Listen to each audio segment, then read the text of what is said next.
Notícia que chegou há pouco dos Estados Unidos sobre um acordo que garante o acesso do país ao petróleo da Venezuela. Num post na rede Truth Social, Donald Trump classificou esse acordo como o maior da história.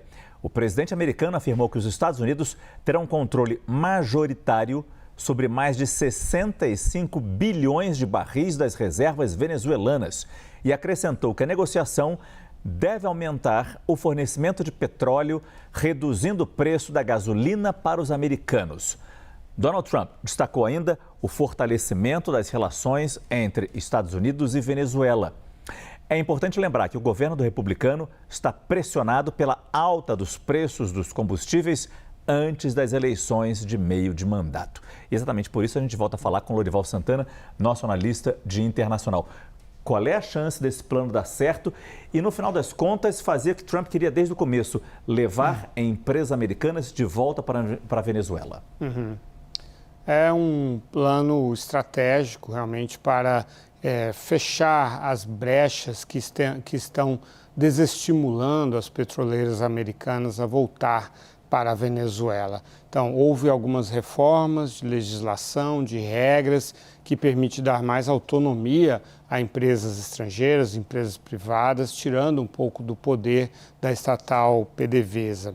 Também existem aí garantias, pelo menos no papel, de segurança jurídica, de segurança política, segurança financeira e de criação de um monopólio para as companhias americanas. Venezuela tem as maiores reservas do mundo, 303 bilhões de barris estão ali.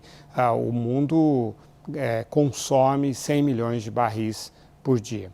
E esses 65 bilhões seriam o que estariam mais fáceis de extrair, mais disponíveis. A Chevron, que foi a que menos sofreu no governo chavista, conseguiu waivers do governo americano em relação às sanções para manter parte da exploração, é a que está mais empolgada. Já a Exxon e a ConocoPhillips, que sofreram com confiscos, desapropriações do governo chavista, estão mais reticentes. Mas é possível, agora respondendo então a sua pergunta, que o plano possa elevar do 1,25 milhão de barril por dia atual para algo como 1,5 milhão, 1,7 milhão. Mas não trazer de volta os 3 milhões de barris por dia, que eram a realidade antes de Hugo Chávez chegar ao poder em 1999. Por quê?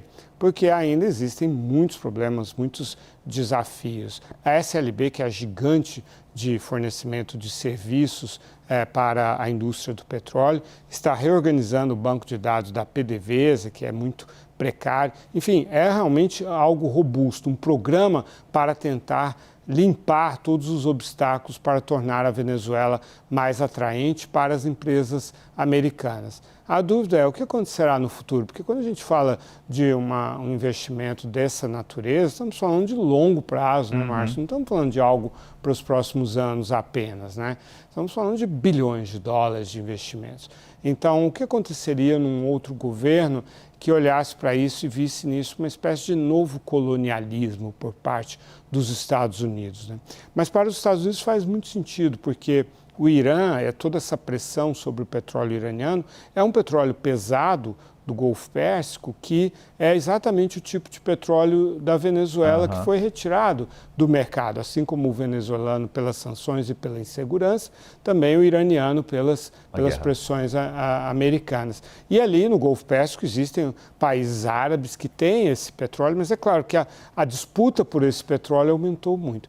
Então é um plano destinado a dar uma segurança energética para os Estados Unidos, usando a Venezuela como uma linha auxiliar bastante robusta. Entendo o lucro que os americanos vão ter, mas de alguma forma, até pela recuperação da PDVSA, até pela recuperação do mercado e quem sabe chegar de novo a produzir por dia 3 milhões de barris ali na Venezuela, de alguma forma a Venezuela lucra alguma coisa com isso? Sim, em termos imediatos, sim.